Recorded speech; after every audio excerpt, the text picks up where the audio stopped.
নিজের হেয়ারের এত সুন্দর অবস্থা দেখে আমি নিজেই কান্নাকাটি করা শুরু করে দিয়েছিলাম। তাহলে চলো ভিডিওটা প্রথম থেকে শুরু করি।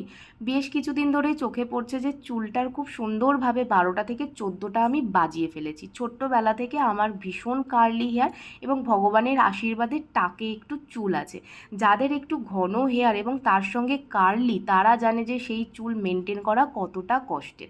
আজকে আমি আমার হেয়ারে অ্যালপস গুডনেসের ফ্লেক্সিড জেলটা ইউজ করেছি। ট্রাস্ট মি, এটা শুধু হেয়ার না, এটা স্কিনের জন্য মারাত্মক একটা মেডিসিন। আমি এটা ওভারনাইট রেখে পরের দিন ওয়াশ করি। তোমরা যদি কেউ চাও তাহলে 1 আওয়ার রেখে ওয়াশ করে নিতে পারো। এটা আমার গাছের ফুল, ফেলতে খুব মায়া লাগছিল তাই আর কি ফেলিনি। আজকে রাত্রিবেলায় ডিনারে ডালিয়া সেদ্ধ করে খাবো। ওই ফেনা ভাতের মতন খেতে লাগে, বিশ্বাস করো অসাধারণ খেতে লাগে। আমি এই ডালিয়া সেদ্ধ করার সময় অনেক ধরনের সবজি দিয়েই সেদ্ধ করি, কিন্তু বাড়িতে আজকে অন্যান্য কোনো সবজি না থাকার কারণে আলু আর গাজর দিয়েই সেদ্ধ করলাম। এটা যেরকম স্বাস্থ্যকর, সেরকম এটা খেতেও দুর্দান্ত লাগে। আমি শুধু ঝাল খাই না বলে লঙ্কাটা নিইনি। তোমরা যদি কেউ কোনো সময় খেয়ে থাকো, একটু লঙ্কার ডোলে ডালিয়াটা খেও।